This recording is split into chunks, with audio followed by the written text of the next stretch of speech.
Welcome to a Celtic State of Mind. Yes, we are 5 minutes late. Sorry, my fault. Well, not really my fault, Liam. I would just explain there was a really bad bit of traffic on the way in. So hopefully everybody's all right on the road. There are more important things than football. But try telling Celtic and Rangers fans that today, Liam. What time is it over in Japan? What time are you? It's night time over there, yeah? It's just gone 8 o'clock. Where I'm... I was out with the wife today looking at houses, and I'm afraid that I wasn't much use to her because I could only think about this game. Absolutely. As I say, I apologise for everybody who tunes in bang on 30 minutes before kick-off.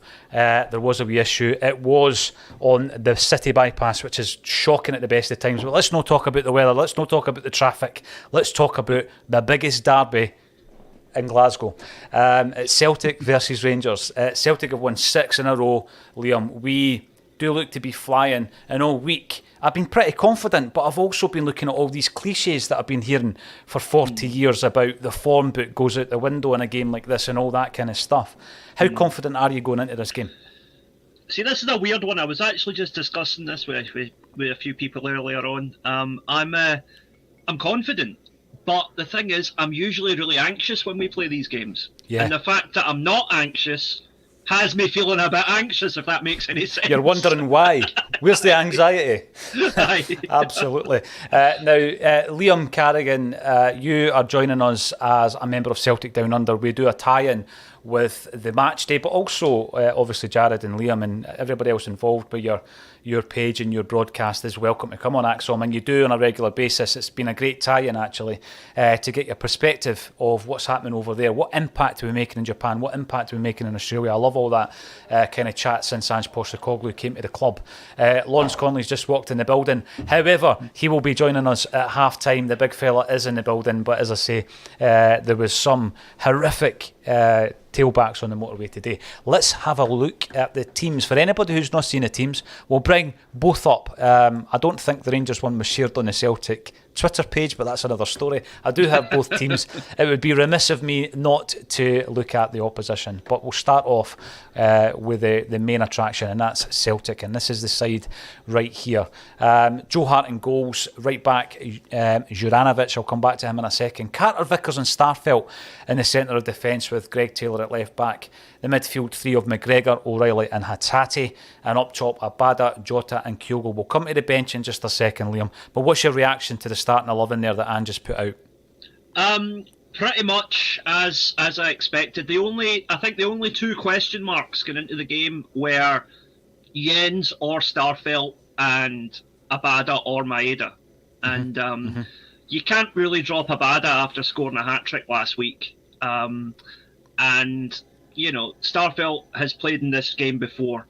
And although, again, it's a cliche, we want to stay away from cliches, but it's a big game that needs big characters. And I think Starfelt, having experienced it before last season, maybe that just gives him a slight edge over Jens today. Yeah, you know this, the game where we were questioned time and time again last season around our defensive capabilities and defending set pieces and all that kind of stuff, Liam. But we were absolutely under the cosh in the game that Carter Vickers scores the winner. We were under the cosh in that game, and I think that if there were any kind of question marks around the defensive capabilities of Celtic, we answered them, and we answered them in a bit of style that day. And of course, the central defensive partnership that day was Carter Vickers and Starfelt, part of the strongest defence in Scottish football last year. And this year, obviously, we've started off with Starfelt being on the treatment table. Stephen Welsh came in against Aberdeen. I think he equipped himself really well in that game. He's obviously missing from the bench because he picked up a knock, which was really unfortunate, up at Dingwall. Because, again, I thought he played pretty well in the game. I've got to say, looked pretty solid. Carter Vickers is an absolute must. I'll argue with anybody in the comments section if they fancy a debate on that. I don't think many would. Carter Vickers, and the question all week has been who partners him. So Welsh, there was a question mark around his fitness. Unfortunately, he's not made it. So it was a head-to-head between Starfelt and Jens. And you've got to ask yourself, like you say, Liam, do they know the fixture? Now, I think that's a big thing. This is a game that can swallow people up. Bigger players than Jens have been swallowed up by the atmosphere in a game like this. I've seen players being thrown in for their debuts and again against Rangers. And I don't think it's a good idea personally.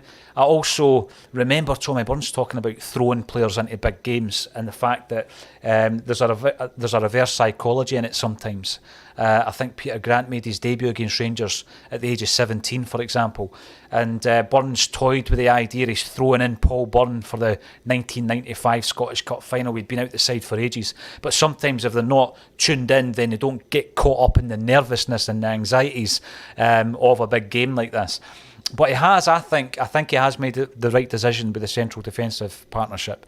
And I know that Starfelt and Jens were caught napping a wee bit on at least one occasion against Ross County, but I don't think it was enough to split up that partnership that we know has built confidence throughout last season. As for the Maeda Abada dilemma, which is a great dilemma for Ange to have, what it does certainly have is it gives us an option on the bench. Remember the cup game where we made substitutions and we were weaker in the cup game. We looked kind of shambolic at the back, and you know, even when we brought on Kyogo in that game, didn't we? And there was no impact. And what we've got on the bench today is a group of players who can all make an impact. Let's run through the substitutes bench before we look at the opposition. In goal, Siegrist, he's obviously had minutes. Joe Hart was rested because of his staples in his head, but it's great that Siegrist has had minutes, and it was in a competitive game against Ross County. Jens, Giakoumakis, Haksabanovic, Moy, Turnbull, Maeda, Forrest and Ralston. And you've got to say, Liam, the strength of that bench is pretty impressive, isn't it? Yeah, I mean, that's, like you say, particularly in the cup game last season, I think one of our failings was the lack of depth, and it got shown up because ultimately that game became a stamina contest, and that was why Rangers prevailed that day. It was stamina over skill and ability, I think. But when I look at that bench now, I think any one of those players, you switch them out for the one that's actually playing, and I don't think you fundamentally weaken any area of the team. Yeah. I would agree with that. Now, one argument might be that Juranovic for Ralston, but I'm using that actually as a link to have a wee chat about Juranovic because we're out of the transfer window and we got told by all these guys in the know, Liam, that Juranovic was off-ski. We heard rumours around Matt O'Reilly, we heard rumours around Giakoumakis. We've come through the transfer window unscathed. I'm not being smug, but we have been banging that drum all the way through January. I think January? God almighty, I'm wishing my life away. All the way through the summer. And I think most people would have agreed with us, though. We didn't want to lose an asset. And we kept talking about the fact that, you know, there's no coincidence that the lack of Champions League music at Celtic Park allied with us selling assets go hand in hand. You know, exactly. And this season, we're in the Champions League group stages, Liam, and we've kept all our top players. How impressed have you been with the club, and in particular Ange? Because I'm pretty sure he's been banging that drum behind the scenes as well. Well, you know, it's really interesting actually looking at the papers in the last couple of days. I still read some of the Scottish papers over here, well, their websites at least, and the two contrasting narratives are quite fascinating because in the run up to transfer deadline day, it was all about, you know, Rangers are going to sign this guy, Rangers are going to sign that guy, you know, Celtic's players might be sold here or there. And then as soon as the window shut and we had made significant signings and we hadn't lost anybody of any great significance, and Rangers had not signed anybody of any consequence, suddenly the narrative was about how well they were doing to hold on to all their players. Mm-hmm. And it's like, guys, you can't have it both ways. 2 days ago it was, you know, look at who we're going to sign. Now it's like, look at what we've kept. You know, it's just bizarre, really. And it is typical. And interestingly enough, you said that you still read the papers, and obviously, what you do tend to do now is online. You do trust particular sources, don't you? And I think that quite a few of us were a wee bit worried, and in particular, it looked as though the Juranovic gossip had a wee bit of substance because it just wouldn't go away. But what we've got now is we're not in a scenario where we've had to buy somebody at the last minute. I know that we did have a transfer day, deadline day rather, transfer, but it wasn't a panic buy. I mean, I remember, incredibly enough, Cameron Carter-Vickers is the player I'm talking about. We bring him in on the last day, last summer's transfer window, Liam.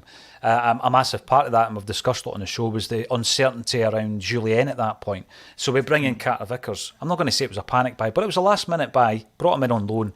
Turned out to be the signing of the season, perhaps, But I don't think we've been, scattering around looking for players at the last minute this time round. There really is. There's such a fluidity to everything Ange does. And the recruitment, you just need to look at the list of players coming in against those going out. And we really have trimmed the squad. But you look at the bench, we've not trimmed the quality, Liam, because all the guys contributing are there or thereabouts, whereas before, maybe beyond 14 or 15, we were struggling, weren't we, in terms of the quality? Yeah, and that's the thing. Just to go back a wee bit, I just want to add one little thing for the sake of anybody who's commenting on this. Just because I read the Scottish papers is not in any way an endorsement of the quality of their journalism, okay? I used to be a journalist in Scotland. I know how bad they are, okay? So don't...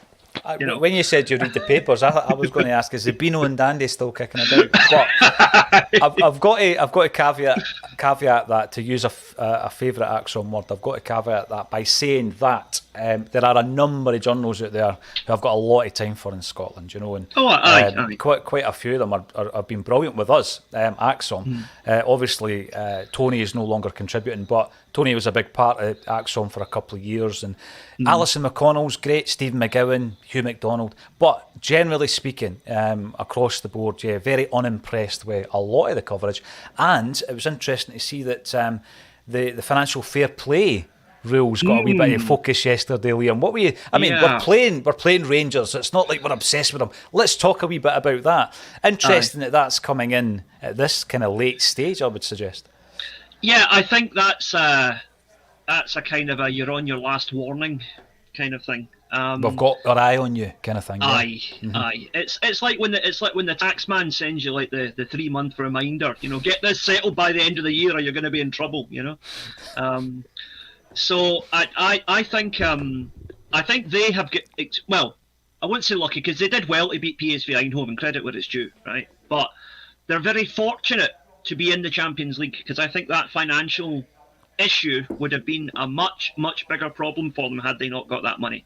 Yeah. I mean, the fact that they got that money and they still haven't signed anybody, that says it all, Squeaky bum time, as you say, had the Champions League riches not been forthcoming. Now, I'm keen to get people involved. Apologies again that we were 5 minutes late. I'll tell you what, after the game, particularly if we've got a victory, we'll extend the show by 5 minutes. How's that? I think that's fair enough.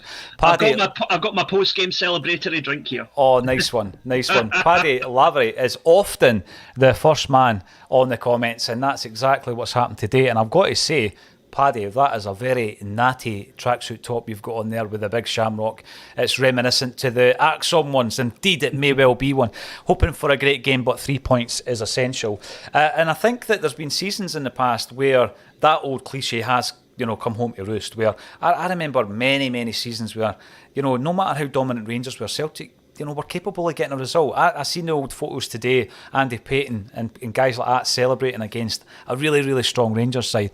But I think what Ange has done here is he does have a strongest 11. Let's be honest. There was a couple of question marks over centre half and Abada today, but there must be a strongest 11. I know that you might not subscribe to that. I think that strongest 11 is the 11 that's on that pack. And I know you're a big Maeda fan, but you've already kind of accepted that you don't drop Abada after last week or after a hat-trick. On current form, Abada's the man, right? I mean, I'm an unashamed Maeda fanboy, right? Have been for several years, but Abada is the guy you want on that flank today, no question. Oh, without a doubt. I love the comments coming in, particularly today. They're coming in from all over the world, and obviously we're tuning in to our friend in Japan. You were mentioning this morning that you can now buy the Japan away strip on the Celtic store, is that right? Yeah, on one hand, great. Really good that Celtic are, making the most of their partnership with Adidas to promote products that we might be interested in beyond just Celtic. But I do wonder something about the optics of launching 2 red, white and blue shirts on the day that we play Rangers. Did anyone even think about it? It does make you wonder from time to time. We love our football jerseys. You've got a few crackers displayed behind you. Are they replica or match worn jerseys, Liam? Just for the anorak in me. Right, well, none of them are match worn. I mean, that's way above my pay grade, unfortunately. I'm just a poor English teacher. But the hoops behind me, there's a 98, and that is an original, bought back in the day. Bratback's name on the back. But the away 98 and the away 92, those are both recent replicas. Bought purely for just for wearing rather than actually for displaying. Absolutely. And in all the kind of research I've done on Celtic jerseys, to the point where the green and white hoops, every single thread, every single fabric, every bit of embroidery, I've seen it, Liam, right? From the jerseys from 1930 right up to the present day ones, which I'm photographing on Monday, in actual fact, after this game. One of the jerseys, there's a couple in there that at the time I wasn't too keen on. But now, on reflection, I really, really love them. And one of them's actually the Moravchik top that you've got over your shoulder there. I don't remember being a fan of that when it was out, but now that I look at it, I think it's a brilliant design. I loved it. At the time, I mean, I would have been in, I think, 4th or 5th year at high school at the time. And I got a slagging for wearing it because people were like, why are you wearing that? It's rubbish, whatever. And I was just like, I like it, right? It's got a Celtic crest on it. How can it be rubbish? But I did have a bit of a reputation for garish football tops, which if you ever see my collection, you'll soon understand. Well, keep them coming, because you've got a football shirt, anorak, sitting to your left as you look at the screen, and I love all that stuff. Jonathan Riley, our bench wall keepers, going at them for the full 90. Now, I always go back to this game in February because it was an astonishing game, and Kelvin, who works in the studio as the videographer, he has never been to Celtic Park until that night, and that was the game that we took him to. So that was the game that we took him to, and the whole stadium obviously was full of Celtic fans. The atmosphere was unbelievable, but the performance was unreal. And at half time, you're sitting at 3-0 up, thinking it should have probably been 5. A wee bit of quality goalkeeping, got to say, and maybe a wee bit of lack of clinical finishing, and we could have been 5-0 up, no sweat.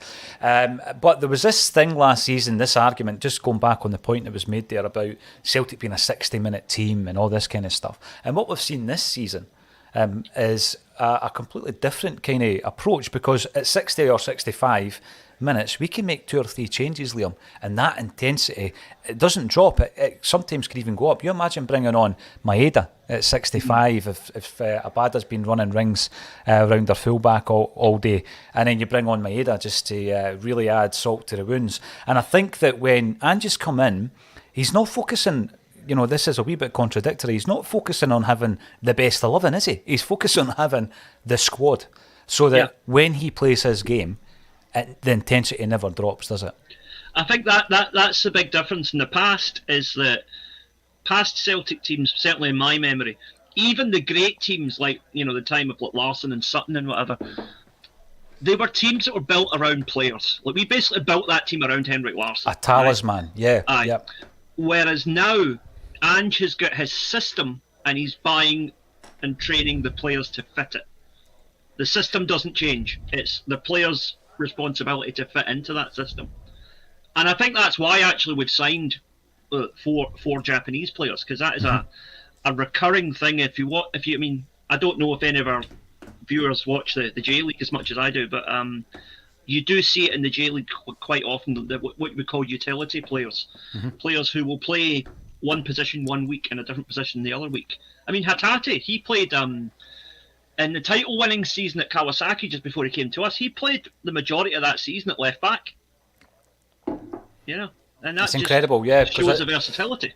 It does, because I remember when we signed him, a lot of Celtic fans said, "Oh, he can play left back," as if that was, a position that we would be considering. And I checked on the Transfer Max site, which is really good to see, obviously, where players have played their football.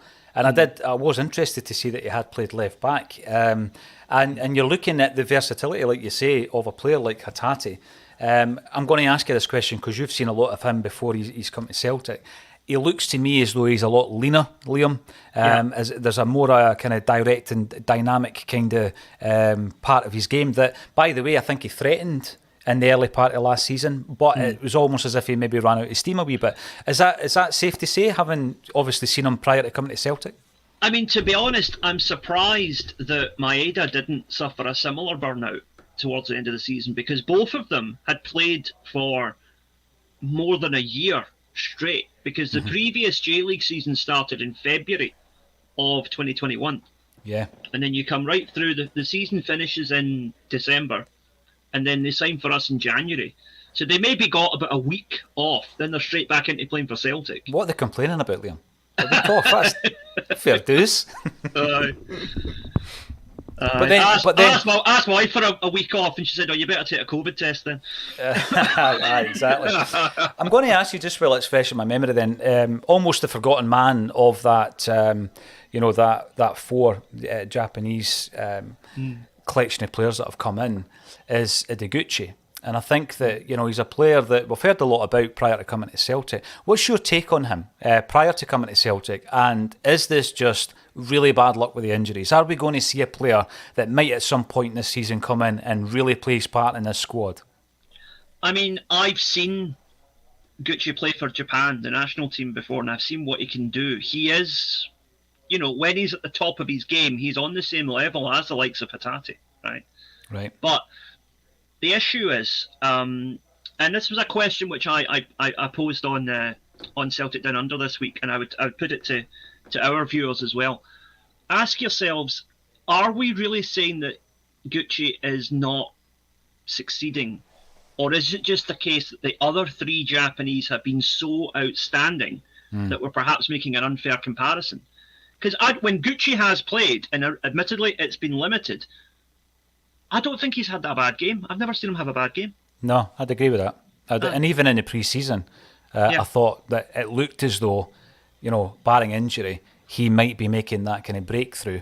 But it's very interesting to hear that you would still regard them on that level. And I think a lot of Axon viewers tuning in, it gives you a wee bit of a positivity for the future for Ideguchi. He's going to be, let's use another cliche, like a new signing when he finally comes in and gets a few games under his belt as well. Stevie boy, please gamble responsibly. 40-1, Kyogo hat-trick. Worth a pearl diver. You're not joking, Stevie, but as I say, I don't gamble. But if you're that way inclined, why not give it a shot? Caplo Mark, early goal, and drag them out of their shape, and we could turn them over big time.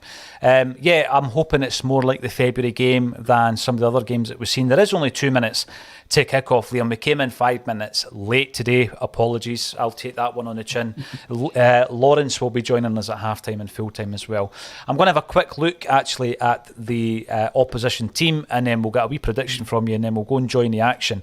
Okay. So the Rangers side, how do they line up? Let's have a wee look at this then. McLaughlin, Tavernier, Goldson, Sands, Barisic, Kamara, Lundstram, Davis, Tillman, Kent and Kolak. It looks as though Kolak's kind of started the season off pretty well. Do you think it'll be a Starfelt Kolak head-to-head today? Yeah, Kolak's their danger man. He's the one guy in that team who has me, I'd say, slightly concerned. Tillman looks like a handy enough player as well, but again, he's never played in the big game before, so you don't know what he's going to do. But Kolak has done it for them in Europe so far. He's done it for them in the league. He's the real deal. But I still think he's nowhere near as good as the likes of Kyogo or Giacomakis. So no. And it was interesting how on that wee graphic the Celtic crest was given the colour fade treatment. It was a white crest. Everything else was full colour there, Liam. But the green did not appear on the Celtic crest. Well, you know that when we used to work I used to work at the Celtic Park and Ibrox, and at Ibrox they actually had a mandate that they couldn't have green and white straws. Like, that is not a joke, seriously. Wow. Honestly, the level of pettiness. But anyway, let's get a wee score prediction from you. How are you feeling today? What's it going to be today? Right, I'm going to go for Celtic to win 3-1. But just for the sake of drama, I think Rangers might score first. Oh, well, you know this. We've seen a couple of times last season the character of the Celtic side when we went behind. So, good point. I predicted 3-1 during the week. I'm going to stick with that. I'm going to stick with that. And if it's 1-0 to them at half time, then I will be a wee bit nervous. But do join us at half time. Thanks everybody for getting involved in the chat. I know that you'll be in pubs and you'll be in man caves, and you'll be with friends and family watching this game. Wherever you are in the world, enjoy the first half. Join us again at half time, where Liam, Lawrence and I will be talking about the first half on A Celtic State of Mind.